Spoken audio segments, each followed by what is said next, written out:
Hello दोस्तों, मैं डीडेस कुमार स्वागत करता हूं आप सभी का आपके अपने यूट्यूब चैनल डीडेस क्लासेस पर। तो दोस्तों, आज हम स्टार्ट करने जा रहे हैं दिल्ली सल्तनत। आज हम स्टार्ट करेंगे दिल्ली सल्तनत, क्योंकि इससे पिछली जो वीडियो में मैं आपको बता चुका हूं किस प्रकार मोहम्मद गौरी का अंत हुआ, यानी कि मृत्यु हुई 1206 ईस्वी में। 1206 ईस्वी में मोहम्मद गौरी की मृत्यु के बाद नींव रखी गई दिल्ली सल्तनत की, जो कि दिल्ली सल्तनत का जो संस्थापक था वो था कुतुबुद्दीन ऐबक। और आज हम बात करेंगे कुतुबुद्दीन ऐबक के बारे में कि कुतुबुद्दीन ऐबक कौन था, कहाँ से आया था, मोहम्मद गौरी के पास कुतुबुद्दीन ऐबक कहाँ से आया, इसके बारे में आज हम डिटेल से जानेंगे। तो सबसे पहले हम बात करेंगे आज दोस्तों दिल्ली सल्तनत। जब मोहम्मद गौरी का अंत हो गया 1206 ईस्वी में, मोहम्मद गौरी के अंत के बाद मोहम्मद गौरी ने जितनी भी जो विजित प्रांत थे, यानी कि जो भी प्रदेश मोहम्मद गौरी के द्वारा जीते गए थे, उन विजित प्रदेशों को मोहम्मद गौरी अपने गुलामों को उन विजित प्रदेशों का शासक बना करके वापस गजनी लौट गया था। यानी कि जो भी मोहम्मद गौरी ने भारत में जो विजित प्रदेश जो है जीते थे, उनका गवर्नर अपने गुलामों को बना करके चला गया था। उसी में अजमेर जो मोहम्मद गौरी का जो तराइन का द्वितीय युद्ध हुआ था पृथ्वीराज चौहान से, तो पृथ्वीराज चौहान तृतीय से मोहम्मद गौरी का तराइन का द्वितीय युद्ध हुआ था। तराइन के द्वितीय युद्ध में पृथ्वीराज चौहान की हार हुई थी और अजमेर का जो रूलर और शासक जो गवर्नर बना करके गया था मोहम्मद गौरी, वो बना करके गया था कुतुबुद्दीन ऐबक को। अब कुतुबुद्दीन ऐबक को मोहम्मद गौरी अजमेर का शासक बना करके गया है। तो मैंने आपको बताया था दोस्तों कि पेशावर वाले रीजन से होते हुए पहले मोहम्मद गौरी ने पेशावर पर आक्रमण किया। पेशावर से होते हुए मोहम्मद गौरी, यहाँ मान लो पेशावर है, पेशावर से होते हुए मोहम्मद गौरी ने लाहौर पर आक्रमण किया। लाहौर के बाद जो पंजाब प्रांत में भटिंडा वाला जो रीजन था उस पे उसके बाद में उसने लाहौर के बाद भटिंडा पर उसने आक्रमण किया। पेशावर होते हुए लाहौर होते हुए उसने भटिंडा पर आक्रमण मोहम्मद गौरी ने किया। तो जब भटिंडा पर आक्रमण किया उसके बाद में पृथ्वीराज चौहान से तराइन का द्वितीय युद्ध हुआ था। तो अजमेर पर भी उसने का मोहम्मद गौरी का पूरी तरह से क्या हो गया था, नियंत्रण हो गया था अजमेर पर भी। और अजमेर वाला जो रीजन था, उसका शासक किसको बना के गया मोहम्मद गौरी? कुतुबुद्दीन ऐबक को। अब कुतुबुद्दीन ऐबक अजमेर में रूलर है, यानी कि गवर्नर किसको बना के गया? कुतुबुद्दीन ऐबक को। जब अजमेर में शासक कौन बना है? कुतुबुद्दीन ऐबक। जब मोहम्मद गौरी की मृत्यु हो जाती है 1206 ईस्वी में, तो लाहौर के जो अमीर थे और जो दिल्ली के अमीर थे, उन्होंने कुतुबुद्दीन ऐबक को इनवाइट किया कि आप आइए और यहाँ पर जो मोहम्मद गौरी के द्वारा जीते गए प्रदेश हैं उन पर आप शासन कीजिए, यानी कि एक वंश की स्थापना कीजिए। आप यहाँ आइए। लाहौर और दिल्ली के अमीर कुतुबुद्दीन ऐबक को बुला रहे हैं कि आप यहाँ पर एक नए वंश की स्थापना कीजिए। मोहम्मद गौरी तो अब नहीं रहा, तो अब क्या करेगा कुतुबुद्दीन ऐबक? कहाँ जाएगा? कुतुबुद्दीन ऐबक जाएगा लाहौर, और लाहौर को ही कुतुबुद्दीन अपनी क्या बनाएगा? राजधानी बनाएगा। जब कुतुबुद्दीन ऐबक ने लाहौर को अपनी राजधानी बनाया, लाहौर में कुतुबुद्दीन ऐबक गया, क्योंकि लाहौर के अमीर और दिल्ली के अमीर कुतुबुद्दीन ऐबक को बुला रहे हैं।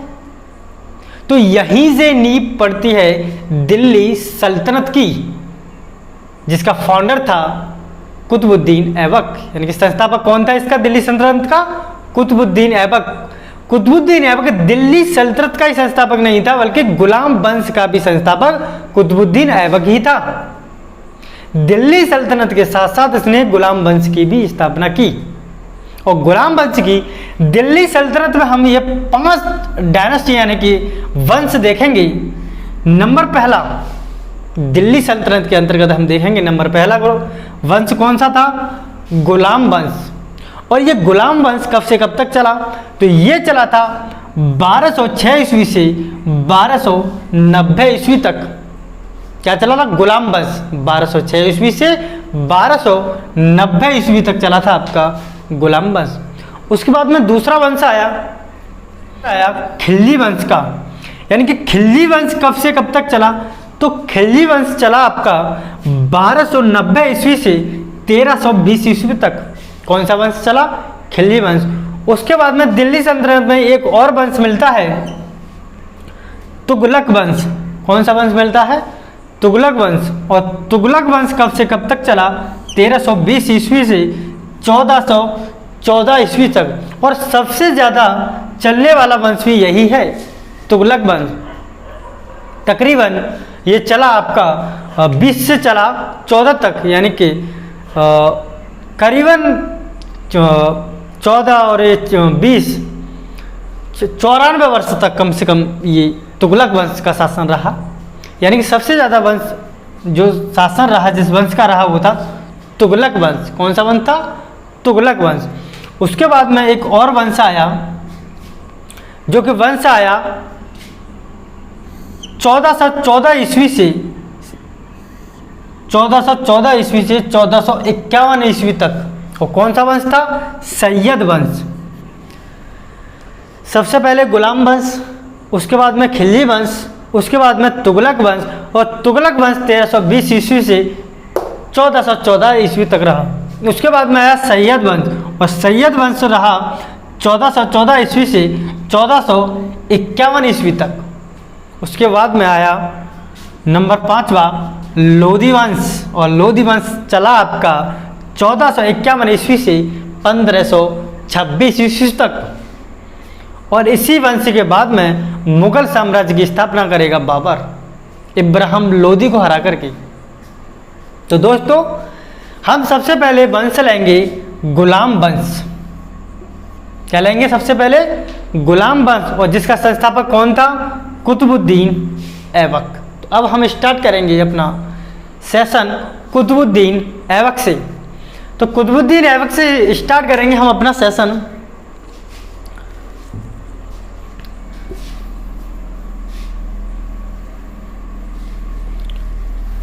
तो गुलाम वंश कब से कब तक चला?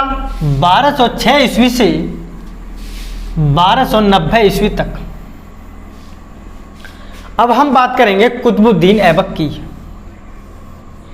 कौन था कुतुबुद्दीन ऐबक? कहाँ से आया कुतुबुद्दीन ऐबक?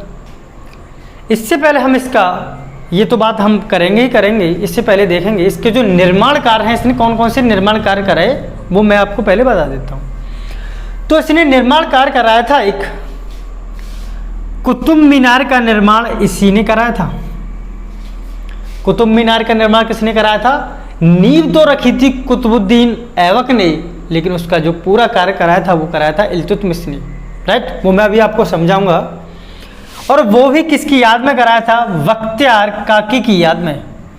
यानी कि कुतुबुद्दीन ऐबक ने कुतुब मीनार का जब निर्माण कराया तो वो किसकी याद में कराया था? बख्तियार काकी की याद में।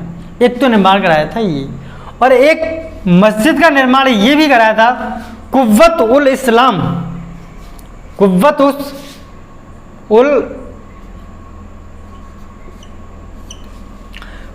उल इस्लाम मस्जिद का निर्माण भी इसी कुतुबुद्दीन ऐबक ने ही कराया था। तो पहले क्या बताया मैंने आपको? कुतुब मीनार का निर्माण भी इसी ने कराया है। कुव्वत उल इस्लाम जो मस्जिद है वो भी, इसका भी निर्माण इसी ने कराया है। कुतुब मीनार का निर्माण इसने बख्तियार काकी की याद में कराया था। एक तो बात हो गई। नंबर दूसरी बात, और क्या कराया था इसने? और इसने कराया था अजमेर का शासक, अजमेर में जो शासन चलता था वो था चौहान वंशों का शासन चलता था। जैसे पृथ्वीराज चौहान, पृथ्वीराज चौहान फर्स्ट, पृथ्वीराज चौहान द्वितीय, पृथ्वीराज चौहान तृतीय, पृथ्वीराज चौहान। इस प्रकार से चौहान वंश का जो राज्य चलता था वो अजमेर में चलता था। लेकिन पृथ्वीराज तृतीय से पहले अजमेर में एक शासक था जिसका नाम था, अजमेर का शासक था, यहां अजमेर है,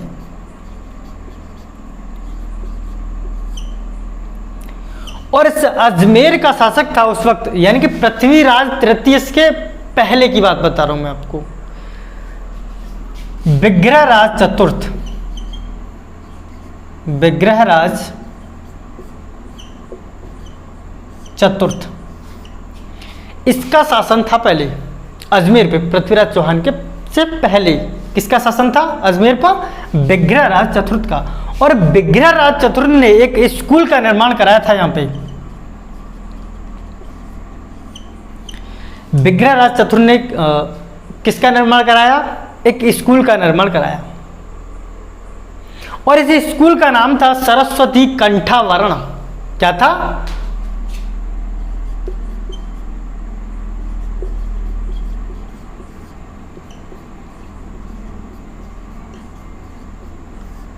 इस स्कूल का नाम है सरस्वती कंठावरण, और ये संस्कृत का स्कूल था, यानी कि विद्यालय, यानी कि स्कूल या विद्यालय का इसने जो निर्माण कराया था जिसका नाम था सरस्वती कंठावरण। और ये संस्कृत का जो विद्यालय था ये था संस्कृत का, ये संस्कृत का विद्यालय था सरस्वती कंठावरण। किसने निर्माण कराया? विग्रहराज चतुर्थ ने। क्या नाम था? सरस्वती कंठावरण। और किसका जो कॉलेज था ये किसका था? किसकी शिक्षा दी जाती थी इसमें? तो संस्कृत की। अब अजमेर में जब विग्रहराज चतुर्थ पृथ्वीराज चौहान से पहले थे, उसके बाद में पृथ्वीराज चौहान को पराजित किसने किया? मोहम्मद गौरी ने। मोहम्मद गौरी ने पृथ्वीराज चौहान को पराजित किया, और उसके बाद अजमेर पर किसका शासन था? कुतुबुद्दीन ऐबक का। तो अब शासक कौन है? ऐबक। अब शासक अजमेर का कौन है? ऐबक। तो इसका जो पुनर्निर्माण का कार्य कराया था,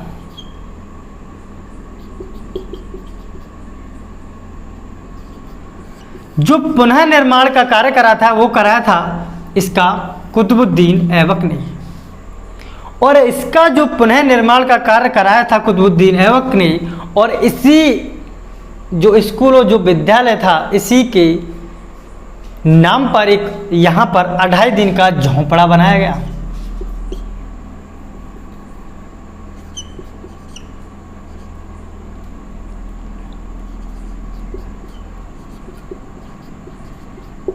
क्या बनाएगा? इसी स्कूल या कॉलेज के स्थान पर ही जो 2.5 दिन का जो झोंपड़ा कुतुबुद्दीन ऐबक ने बनवाया था वो इसी स्कूल या कॉलेज के स्थान पर बना था। यानी कि पुनः निर्माण इसका कराया, उस स्कूल को तोड़वा के या उस स्कूल को और अच्छी तरह से बनवा के वहां पर किस मस्जिद का निर्माण कराएगा? 2.5 दिन का झोंपड़ा नामक मस्जिद का निर्माण कुतुबुद्दीन ऐबक ने कराया था उस स्कूल या कॉलेज के स्थान पर, कुतुबुद्दीन ऐबक ने। और यहां एक मेला और लगता है, मेला और लगता था यहां 2.5 दिन का। क्या लगता है? मेला। तो ये आपको मैंने एक बात बताई कि आज इसका भी निर्माण 2.5 दिन का निर्माण किसने, 2.5 दिन के झोंपड़े का निर्माण किसने कराया था? कुतुबुद्दीन ऐबक ने। कुतुब मीनार का निर्माण किसने कराया था? कुतुबुद्दीन ऐबक ने। और कुब्बत उल इस्लाम, इसका भी निर्माण किसने कराया था? कुतुबुद्दीन ऐबक ने। अब चलते हैं आगे। 2.5 दिन का झोंपड़ा हो गया, कुब्बत उल इस्लाम मस्जिद हो गई। उसके बाद में मैं चल रहा था कुतुब मीनार पर।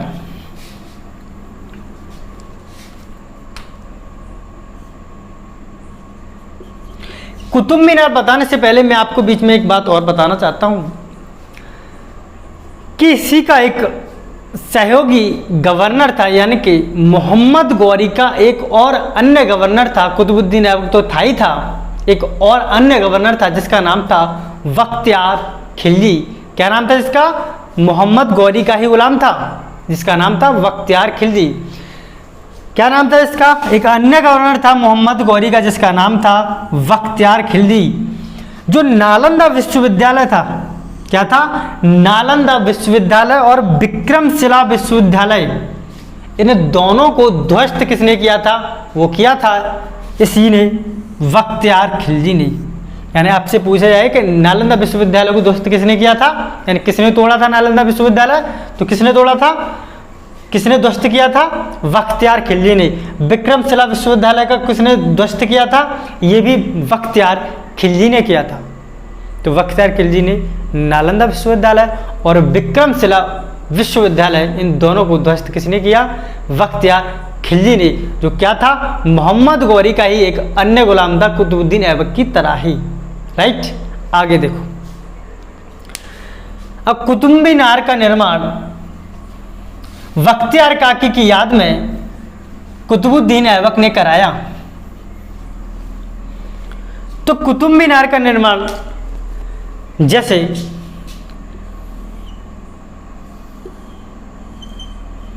मान लो ये पहली मंजिल है, ये दूसरी मंजिल है, ये तीसरी मंजिल है, ये चौथी मंजिल है और ये पांचवी मंजिल है। अरे कुतुब मीनार में टोटल 5 ही तो मंजिल हैं, पहली, दूसरी, तीसरी, चौथी और पांचवी। ये जो पहली मंजिल थी यहां तक, यानी कि नींव जो रखी गई थी, ये पहली मंजिल का निर्माण का कार्य कराया था कुतुबुद्दीन ऐबक ने। किसने कराया था?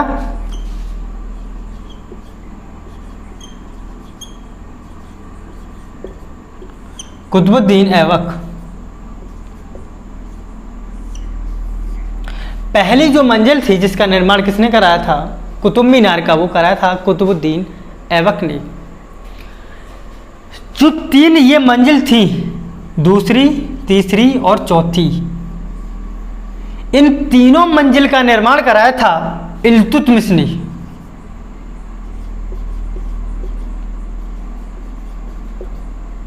किसने कराया था? इल्तुतमिश ने। यानी कि इससे ऊपर की जो चौथी 4 तक मंजिल थी, दूसरी, तीसरी और चौथी, इन तीनों मंजिल का निर्माण किसने कराया था? वो कराया था इल्तुतमिश ने, जो गुलाम वंश का वास्तविक संस्थापक कहा जाता है। क्या कहा था? वास्तविक संस्थापक। इसका निर्माण कार्य करा। ये इल्तुतमिश कौन था? इसी का गुलाम था, कुतुबुद्दीन ऐबक का दामाद था ये इल्तुतमिश। करेंगे इसके बारे में भी चर्चा, लेकिन मैं जब निर्माण कार्य आपको बता रहा हूँ इस वजह से इल्तुतमिश के बारे में बता रहा हूँ। तो ये दूसरी, तीसरी, चौथी मंजिल का निर्माण किसने कराया? इल्तुतमिश ने। और ये 5वीं जो मंजिल थी, इसका निर्माण किसने कराया? बता सकता कोई?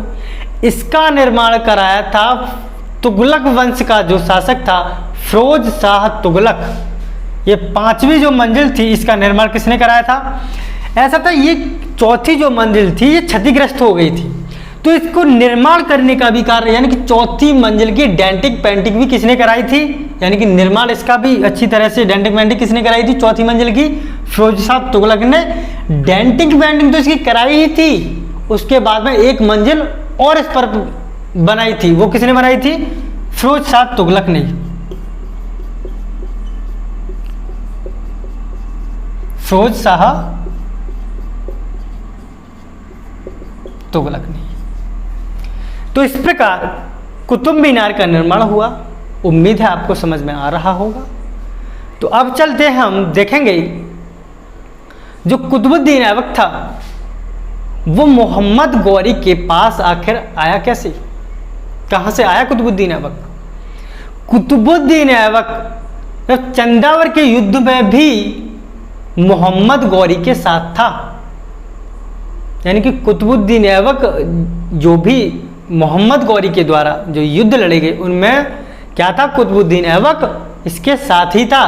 तभी इसके साथ था, तभी तो अजमेर का रूलर किसको बनाकर चला गया? मोहम्मद गौरी, कुतुबुद्दीन ऐबक को।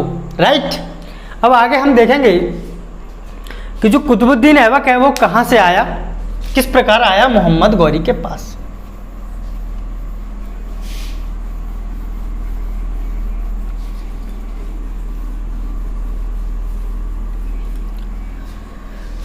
तो सबसे पहले हम डालेंगे ऐबक, और इस ऐबक का मतलब होता है चंद्रमा का देवता। क्या है ऐबक का मतलब? ऐबक का मतलब है चंद्रमा का देवता।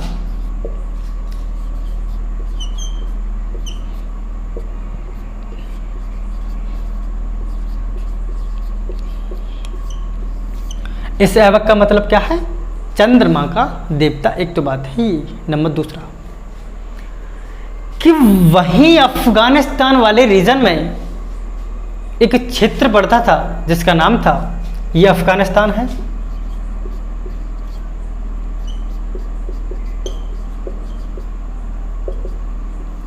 और इसी अफगानिस्तान वाले रीजन में एक क्षेत्र पड़ता था जिसका नाम था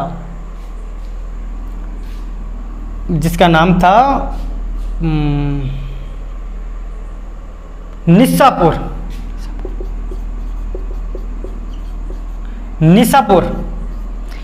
इसी अफगानिस्तान वाले रीजन में एक क्षेत्र पड़ता था जिसका नाम था, इस क्षेत्र का निसापुर। क्या था? निसापुर।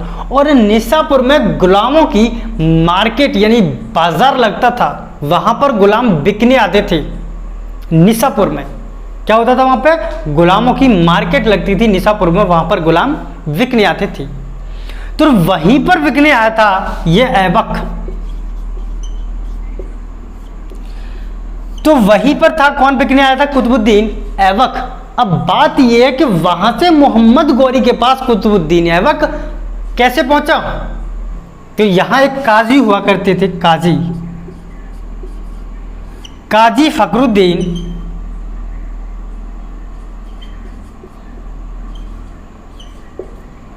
अब्दुल अजीज कुकी। काजी फखरुद्दीन अब्दुल अजीज कुकी। काजी फखरुद्दीन अब्दुल अजीज कुकी क्या करते हैं? इसको इस मार्केट से खरीद लेते हैं। किसको? कुतुबुद्दीन ऐबक को। किसने खरीदा? काजी फखरुद्दीन अब्दुल अजीज कुकी ने। तो काजी फखरुद्दीन अब्दुल अजीज कुकी ने इसे इस मार्केट से खरीदा कुतुबुद्दीन ऐबक को, और ये खरीद करके ले आए, और इस कुतुबुद्दीन ऐबक को कुरान का पाठ याद कराया गया। कुरान का पाठ याद कराया गया, और कुतुबुद्दीन ऐबक ने भी कुरान का पाठ इस प्रकार याद करा था, इस प्रकार लर्न कर रखा था कि जिस वक्त मोहम्मद गौरी के दरबार में गया था कुतुबुद्दीन ऐबक, तो मोहम्मद गौरी ने कुरान सुना इससे। तो इस प्रकार गाया गया, इसने इस प्रकार गाया, ये कुरान इस प्रकार गाई कि इस प्रकार लर्न कर रखा था इसने कि वहीं पर क्या हुआ, मोहम्मद गौरी ने इसे अपना गुलाम बना लिया। जब अब्दुल अजीज कुकी मोहम्मद गौरी के पास इसको लेकर के गए, इस प्रकार लर्न कर रखा था इसने, कुरान को अच्छी तरह से याद कर रखा था, और उसी याद से मोहम्मद गौरी इससे बहुत प्रभावित हुआ और इसे अपने घुड़शाला का प्रमुख,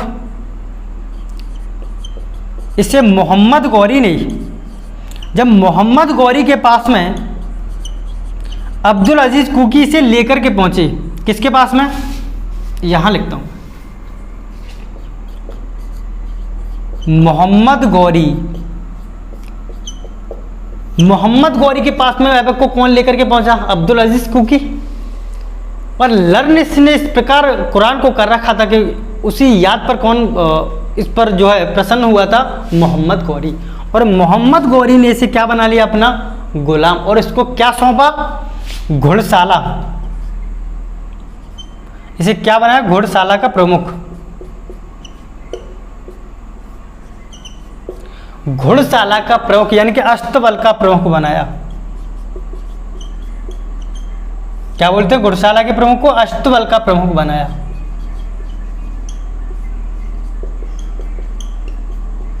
इसने अस्तबल का प्रमुख किसको बना दिया? कुतुबुद्दीन ऐबक को।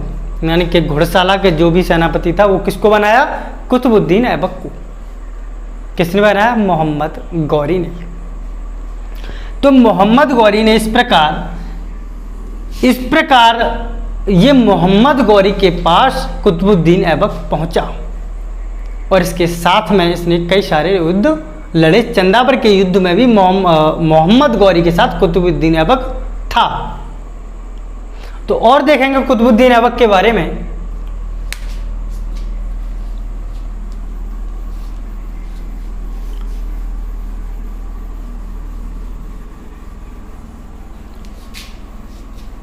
जब कुतुबुद्दीन ऐबक को कुरान का अच्छा ज्ञान हो गया, यानी कि इसके द्वारा कुरान को अच्छी तरह से लर्न कर लिया गया, तो इसका एक नाम रखा गया कुरान खां। इसके अन्य नामों के बारे में अब हम देखेंगे। इसका एक अन्य नाम था कि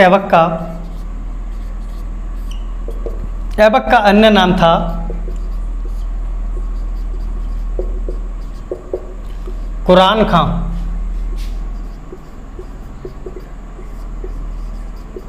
कुरान खां। एक और अन्य नाम था इसका हातिम, और एक और अन्य नाम था इसका अमीर ए आखूर। और अमीर ए आखूर किसे कहा गया था? अस्तबल के जो प्रमुख था, ये घोड़शाला का अस्तबल का प्रमुख था, इसे ही क्या कहा गया? अमीर ए आखूर। अमीर ए आखूर। कुरान खां इसका नाम पड़ा, हातिम इसका नाम पड़ा, अमीर ए आखूर इसका नाम पड़ा। और जब ये गुलाम के बाद में शासक बना, तो जो भी व्यक्ति इसके पास दया, यानी कि दया के लिए आता था या दान के लिए आता था, तो ये लोगों को लाखों में दान करता था, कि बोलता था ये लो, ले जाओ और जी लो अपनी जिंदगी। तो इसको क्या कहा? लाख बख्श। लाख बख्श। इसका नाम और कौन सा था? लाख बख्श। कुरान खां पढ़ा, हातिम पढ़ा, अमीर आखूर पढ़ा, और लाख बख्श भी इसका नाम कुतुबुद्दीन ऐबक का ही नाम था, लाख बख्श। और लाख बख्श इसका नाम क्यों था? क्योंकि ये लोगों को लाखों में दान देता था। और इसने सुल्तान की उपाधि धारण नहीं की थी। सुल्तान की उपाधि धारण नहीं की थी। ना तो इसने सुल्तान की उपाधि धारण की, और ना ही इसने अपने नाम से कोई सिक्के चलाए। इसने अपने नाम से भी कोई सिक्के नहीं चलाए।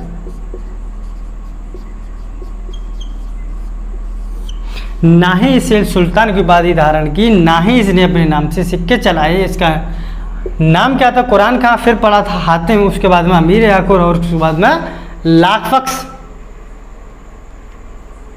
तो ये कुतुबुद्दीन ऐबक के बारे में मैंने आपको बताया। उसके बाद में कुतुबुद्दीन ऐबक के नाम हो गए सारे, यानी कि नाम कौन कौन से पड़े थे। ना ही इसने सुल्तान की उपाधि धारण की, ना ही अपने नाम से सिक्के चलाए। गुलाम वंश का संस्थापक था कुतुबुद्दीन ऐबक। 1206 ईस्वी में ये गुलाम वंश की इसने नींव रखी, और राजगद्दी पर कब बैठा ये? 1206 ईस्वी में। कब बैठा ये अपनी गद्दी पर? 1206 ईस्वी में ये गद्दी पर बैठा। और उसके बाद में मैंने आपको इसकी जो भी जानकारी थी वो देने की कोशिश की, और कुतुबुद्दीन ऐबक के बारे में। बख्तियार खिलजी था इसके साथ में, एक गवर्नर जो है, एक और अन्य गवर्नर था मोहम्मद गौरी का, जिसने नालंदा विश्वविद्यालय और विक्रमशिला विश्वविद्यालय को ध्वस्त किया था। अजमेर का 2.5 दिन का झोंपड़ा भी इसी ने बनवाया था। वो भी विग्रहराज चतुर ने पहले वहाँ पे एक स्कूल, एक विद्यालय का निर्माण किया था। उस विद्यालय को उसको तोड़ करके इसने क्या बनवाया था? 2.5 दिन का झोंपड़ा। और उसी 2.5 दिन के झोंपड़े में 2.5 दिन का क्या लगता है? मेला। राइट। तो इस प्रकार कुतुब मीनार का निर्माण भी इसी ने, यानी कि नींव इसी ने रखी थी। उसके बाद में उसका 3 मंजिल का निर्माण इल्तुतमिश ने कराया। उसके बाद में 4थी मंजिल का निर्माण इसका फिरोज शाह तुगलक ने 5वीं मंजिल का निर्माण किसने कराया? फिरोज शाह तुगलक ने कराया। तो ये सब जानकारी थी कुतुबुद्दीन ऐबक के बारे में। आया कहाँ से था? निस्सापुर मार्केट में एक बाजार लगता था गुलामों का, वहाँ से किसने खरीदा इसको? बख्तियार काकी ने, अब्दुल अजीज कुकी ने। किसने खरीदा इसको वहाँ से? अब्दुल अजीज कुकी ने, जो क्या थे? एक काजी थे। और वो कहाँ ले गए इसको? मोहम्मद गौरी के पास। मोहम्मद गौरी कुरान के पाठ को इसने बहुत अच्छी तरह से लर्न कर रखा था, और उसे सुनकर के बहुत प्रसन्न हुआ, और उससे अस्तबल का भार सौंप दिया। यानी कि किसका प्रमुख बनाया इसको? अस्तबल का, यानी कि घोड़ों का प्रमुख किसको बनाया? और वहीं से इसका नाम पड़ा अमीर ए आखूर। उम्मीद है मेरी बात आपके समझ में आ रही होगी। और उसके बाद में अब भैया गुलाम तो है नहीं, ये 1206 ईस्वी में गद्दी पर बैठा तो गुलाम तो है ही नहीं। कौन बन गया? अब शासक। अब जब शासक बन गया, राजा बन गया, तो इसके मन में आया क्यों ना मैं गेम खेलूं। क्या खेलूं? और यही गेम इस पे बहुत भारी पड़ेगा। तो इसने सोचा क्यों ना हम एक गेम खेलें, और यही वो शासक था जो चौगान खेलते समय घोड़े से गिरकर इसकी मृत्यु हो गई। इसने सोचा क्यों ना हम गेम खेलें, समझते हो, पोलो।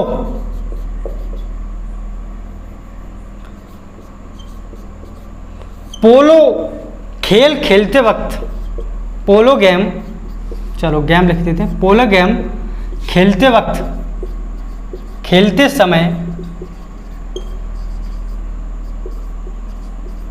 घोड़े से गिरकर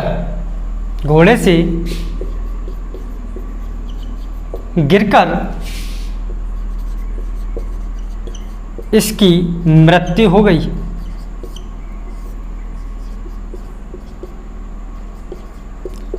बारह 1210 ईस्वी में। कब होगी इसकी मृत्यु? 1210 ईस्वी में इसकी मृत्यु हो गई, कुतुबुद्दीन ऐबक की। अब कुतुबुद्दीन ऐबक की मृत्यु हो गई, उसके बाद में कुतुबुद्दीन ऐबक के बाद में गद्दी कौन संभालेगा? आराम शाह। कौन संभालेगा? आराम शाह। इसकी गद्दी को संभालने वाला कौन था? आराम शाह। लेकिन उसने भी सिर्फ 8 महीने तक गद्दी को संभाला था, क्योंकि इल्तुतमिश जो था, इल्तुतमिश ने आराम शाह का क्या करवा दिया था? मर्डर, यानी कि मृत्यु। तो इसको हम देखेंगे। आज हमने कुतुबुद्दीन ऐबक तक देखा है, अब हम बात करेंगे आगे आराम शाह, इल्तुतमिश के बारे में, फिर रजिया सुल्तान के बारे में।